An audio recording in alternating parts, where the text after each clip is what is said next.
अस्सलाम वालेकुम, good afternoon. आज का जो हमारा लेक्चर है वो है जी एक्सेलरेशन।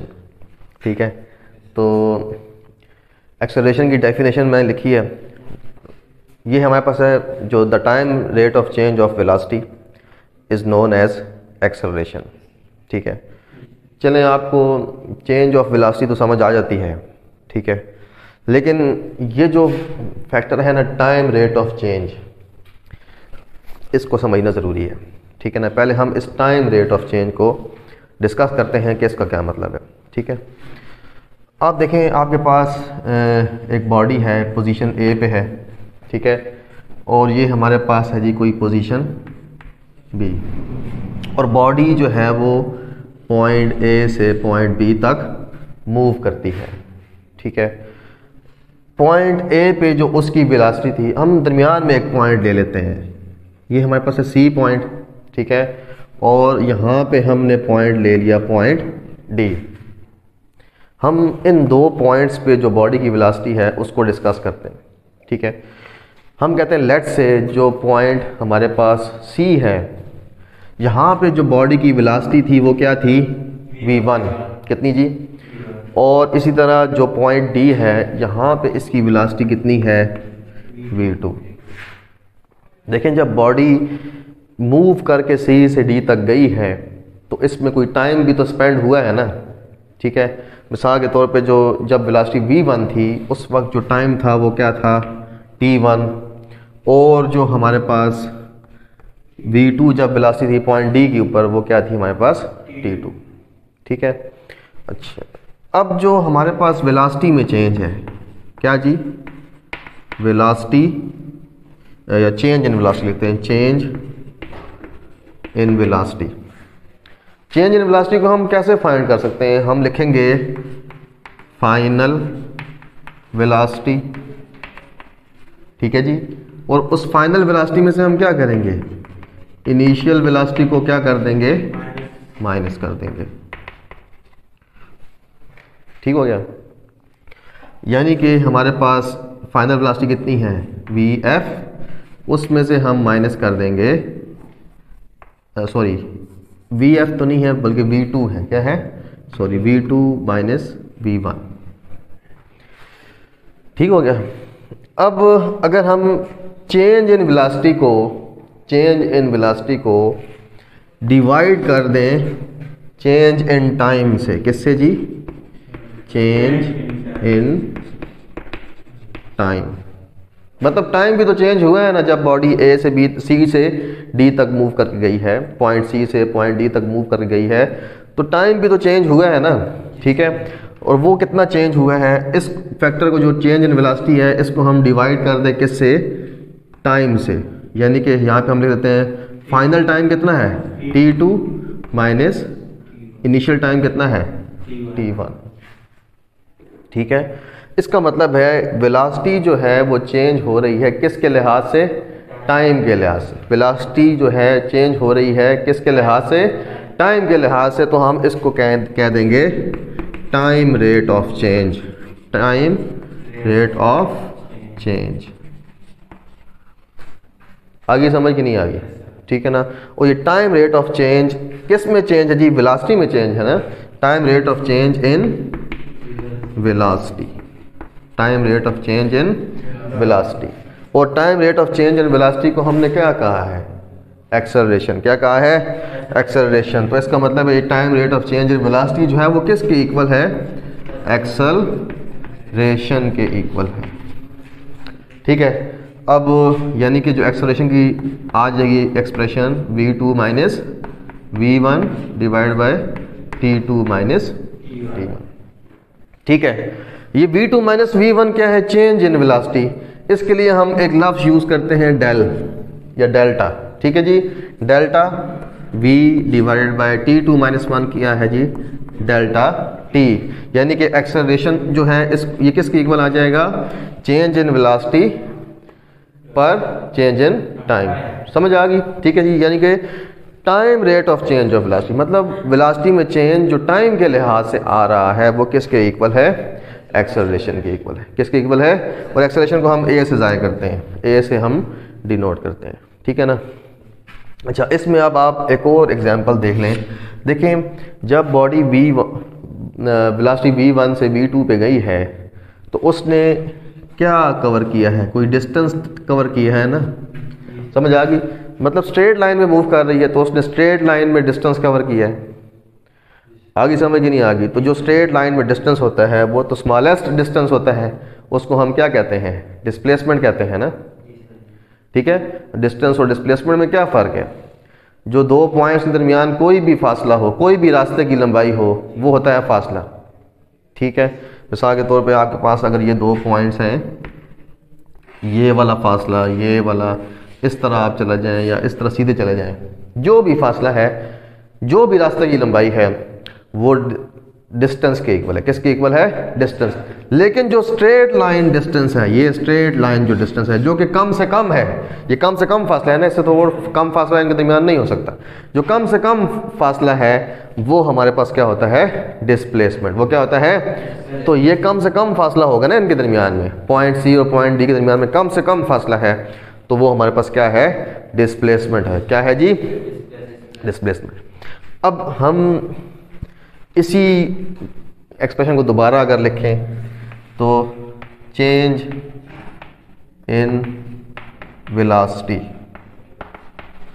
चेंज इन वेलोसिटी, वो आ जाएगी हमारे पास फाइनल वेलोसिटी यानी कि v2, ठीक है जी, माइनस v1, ठीक है।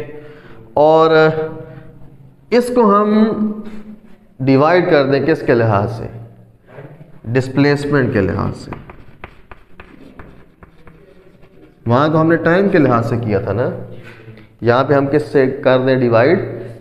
अब ये हमने इसको मेजर किया है चेंज इन वेलोसिटी को विद रिस्पेक्ट टू डिस्प्लेसमेंट। यहां हमने मेजर किया था चेंज इन वेलोसिटी को विद रिस्पेक्ट टू टाइम, यहां हमने मेजर किया है चेंज इन वेलोसिटी को विद रिस्पेक्ट टू डिस्प्लेसमेंट। तो जब हमने with respect to time measure किया था तो वो क्या आया था, time rate of change in velocity, समझ आ गई। यहां हमने विद रिस्पेक्ट टू डिस्प्लेसमेंट किया है तो यहां आ जाएगा displacement rate of change in velocity. आगे समझ के नहीं आ गई, ठीक है ना। मतलब हम जिस चीज़ के लिहाज से चेंज को मेजर कर रहे हैं, रेट के साथ भी उसी चीज़ का हम इजाफा कर रहे हैं। यानी कि यहाँ हमने डिस्प्लेसमेंट के लिहाज से चेंज इन वेलोसिटी को मेजर किया है तो ये displacement rate of change in velocity आ जाएगा, ठीक है ना। ये एक्सेलरेशन नहीं होता, एक्सेलरेशन क्या होता है, time rate of change in velocity. ये मैंने समझाने के लिए कि इस रेट ऑफ चेंज का क्या मतलब है, ये मैंने बताने के लिए आपको ये एग्जाम्पल दी है। आगे समझ के नहीं आ गई, ठीक है ना। तो हमारे पास एक्सेलरेशन फिर हम डिफाइन हमने कर दिया जी, the time rate of change of velocity is called acceleration. तो जो आपके बुक में बताया हुआ है एग्जांपल के तौर पे, वहाँ पे भी ऐसे ही मतलब यही एक्सप्रेशन यूज़ की गई है, ठीक है ना। v2 minus v1 over t2 minus t1, और वो आ जाएगा delta v over delta t, ठीक है ना। ये तो हमारे पास एक्सेलरेशन की डेफिनेशन है, ठीक है। अब एक्सेलरेशन स्केलर क्वांटिटी है कि ये वेक्टर क्वांटिटी है। देखें, आपको पता है जो वेलोसिटी होती है ये वेक्टर क्वांटिटी होती है। वेलोसिटी क्या होती है, वेलोसिटी जो है ये क्या होती है, वेक्टर क्वांटिटी, वेक्टर होती है ना। तो ये भी वेक्टर आ जाएगा, ठीक है। तो डेल्टा v भी हमारे पास क्या आ जाएगी, वेक्टर, जिसकी वजह से एक्सेलरेशन भी हमारे पास क्या आ जाएगा, वेक्टर क्वांटिटी आ जाएगी। आगे समझ के नहीं आ गई, एक्सेलरेशन भी वेक्टर क्वांटिटी है। अब इसकी डायरेक्शन किस तरफ होती है, जिस डायरेक्शन में वेलोसिटी होती है उस डायरेक्शन में एक्सेलरेशन भी होता है, लेकिन हर वक्त नहीं होता। ये अगर हम केस स्टडी करेंगे, कभी कभी एक्सेलरेशन जो है वो चेंज इन वेलोसिटी के ऑपोजिट डायरेक्शन में भी होता है, ठीक है ना। वो एक अलग केस है, उसको हम स्टडी करेंगे। लेकिन अगर एक्सेलरेशन पॉजिटिव है, एक्सेलरेशन जो नॉर्मल एक्सेलरेशन है, वो उसकी डायरेक्शन भी जो वेलोसिटी की डायरेक्शन है वही होगी, ठीक हो गया, ठीक है ना। इसके बाद हमने एक और हमारे पास एक डेफिनेशन बताई गई है जी, इंस्टेंटेनियस एक्सेलरेशन। इंस्टेंटेनियस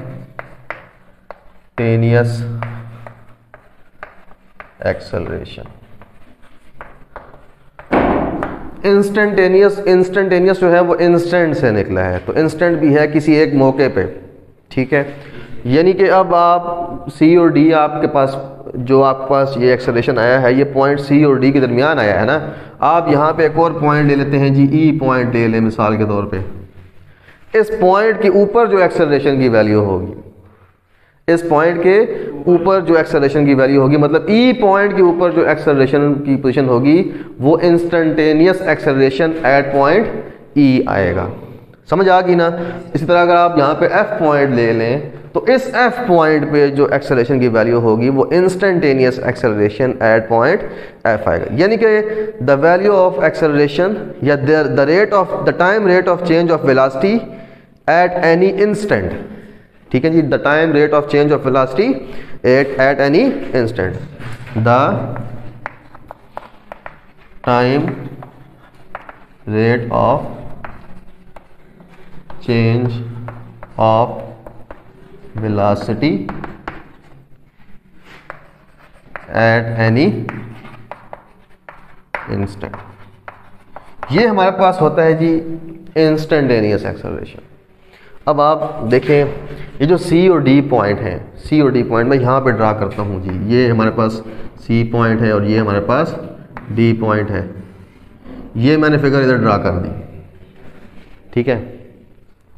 आप क्या करते हैं जी, आप इस ई पॉइंट पे मिसाल के तौर पे एक्सेलरेशन की वैल्यू फाइंड करना चाहते हैं, तो आपको क्या करना पड़ेगा, आपको अपना ये जो इंटरवल है, यानी कि यहाँ पे क्या था टाइम t1 था ना, यहाँ पे क्या था t2, तो t2 माइनस t1, ये जो क्वांटिटी t2 माइनस t1, इसकी कुछ ना कुछ वैल्यू थी, 3 सेकंड थी, 6 सेकंड थी, कुछ ना कुछ वैल्यू थी। जब आपने ई पॉइंट पे फाइंड करना है एक्सेलरेशन, तो आप क्या करेंगे, इस डी पॉइंट को भी करीब लेके आएंगे यहाँ पे इस तरह, ठीक है जी, और सी पॉइंट को भी यहाँ से इस तरफ करीब लेके आएंगे।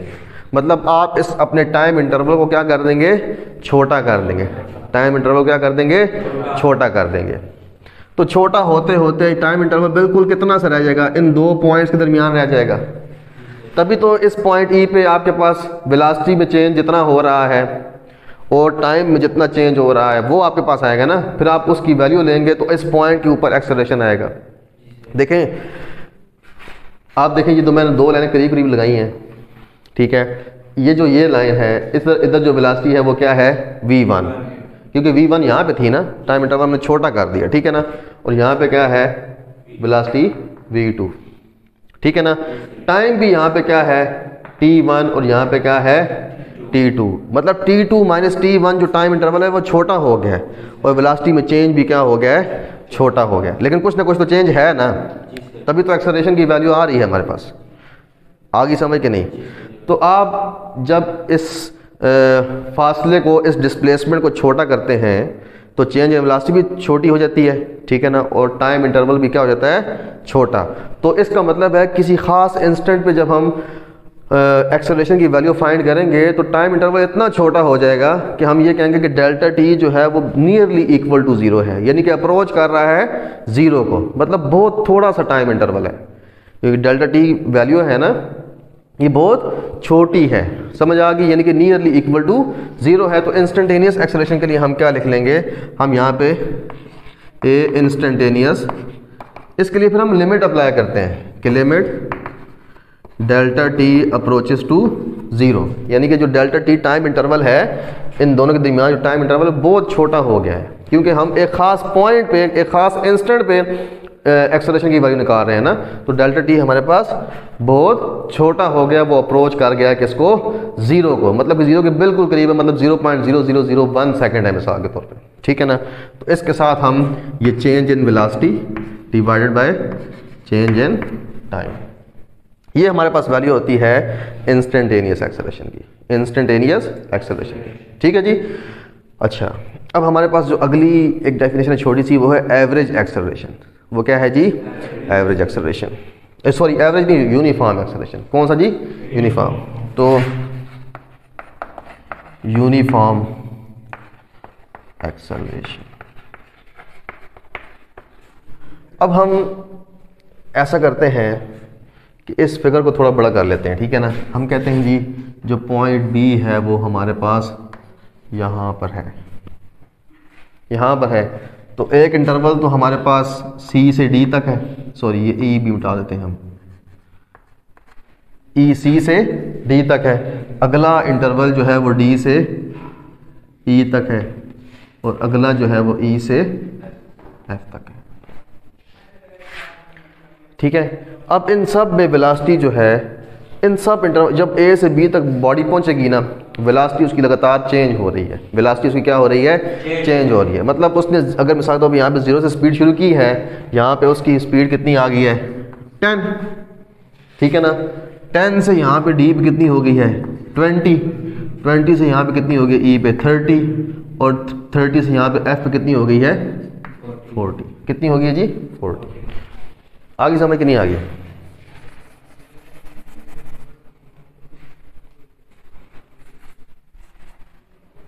सही है। और हमने ये भी कंसिडर किया है कि जो इनके दरमियान टाइम इंटरवल है ना, ये इक्वल है। मतलब T1 से T2 अगर फासला कितना है? 5 सेकंड का, ठीक है। तो T2 से T3, ये T3 टाइम आएगा, वो भी कितना है? 5 सेकंड का। और T3 से ये कितना टाइम है? T4, ये भी कितना है? 5 सेकंड का। आप यहाँ पे वेलोसिटी के एक्सेलरेशन की वैल्यू निकालें, इस सी से डी तक के लिए एक्सेलरेशन की वैल्यू फाइंड करें। तो एक्सेलरेशन क्या होता है? अभी हमने पढ़ा है ना, एक्सेलरेशन होता है change in velocity divide by time. तो चेंज इन वेलोसिटी यहाँ पे कितना है? v2 minus v1, 20 minus 10 divide by time कितना है? 5 सेकंड का इंटरवल है, बता दिया। T2 माइनस T1 का जो वक्फा है वो कितना है? 5 सेकंड का। तो 20 माइनस 10 कितना आएगा? 10 डिवाइड बाय कितना आंसर आएगा? 2, ठीक है। फिर आप डी से ई तक का निकालें एक्सेलरेशन, ठीक है ना। यहाँ पे वेलोसिटी मिसाल के तौर पे v3 है, और यहाँ पे कितनी है? v4, ठीक है जी। v3 माइनस v2 आप निकालते हैं, 30 माइनस 20 कितना आता है? 10, ठीक है जी। और अच्छा, ये आपके पास एक्सेलरेशन सी डी का है, ये एक्सेलरेशन जो है अब आपके पास डी ई का, ठीक है ना। डी से ई तक जो फासला है उसका है। इसको आपका टाइम इंटरवल वो कितना है? 5 सेकंड। कितना है जी? 5 सेकंड। तो ये कितना आएगा? अच्छा 2 आएगा। एक्सेलरेशन का यूनिट लिखते हैं मीटर पर सेकंड स्क्वायर, मीटर पर सेकंड स्क्वायर, ठीक है जी। और एक्सेलरेशन जो आपके पास ई से एफ तक का है, यहाँ से आपके पास जो चेंज इन वेलोसिटी है वो कितना है? 40 माइनस 30, वो भी कितना है? 10। टाइम इंटरवल कितना है? 5। तीनों इक्वल आ रहे हैं कि नहीं आ रहे हैं? आ रहे हैं ना। अब इसका मतलब है कि हमारी वेलोसिटी जो है वो इक्वल इंटरवल ऑफ टाइम, देखिए टाइम इंटरवल इक्वल है ना, 5 second 5 second, equal interval of time में हमारी वेलोसिटी जो है वो इक्वली चेंज हो रही है, जिसकी वजह से एक्सेलरेशन की वैल्यू एक जैसी आ रही है। तो इस एक्सेलरेशन को हम कहेंगे यूनिफॉर्म एक्सेलरेशन। क्या कहेंगे? यूनिफॉर्म का मतलब होता है एक जैसा ना, जैसे आप स्कूल या कॉलेज में यूनिफॉर्म पहन जाते हैं, सारे एक जैसे हो जाते हैं, ठीक है जी, समझ आ गई।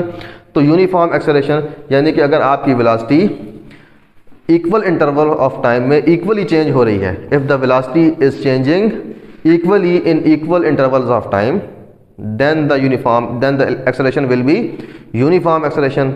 अब ये फर्क नहीं पड़ता कि टाइम इंटरवल आपका कितना है, 5 सेकंड है, आप 2 सेकंड भी ले सकते हैं, आप 1 सेकंड भी ले सकते हैं, आप 0.001 सेकंड भी ले सकते हैं, टाइम इंटरवल आप छोटे से छोटा भी ले सकते हैं जितना आपको दिल करे।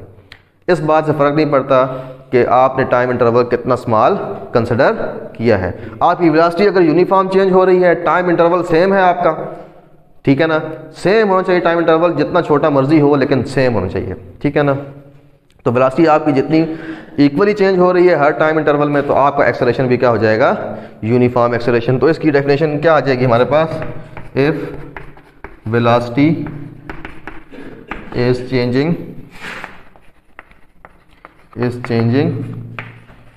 equally in equal intervals of time, ठीक है जी। However, a small interval may be, यानी कि आपका इंटरवल जितना भी स्मॉल हो सकता है वो हो जाए, लेकिन इक्वल हो, इंटरवल भी इक्वल हो और वेलोसिटी में चेंज भी जो है वो इक्वल हो, तो आपके पास एक्सेलरेशन जो है वो क्या आ जाएगा? यूनिफॉर्म एक्सेलरेशन आ जाएगा। यहाँ तक कोई बात पूछनी है आपने? ठीक हो गया जी।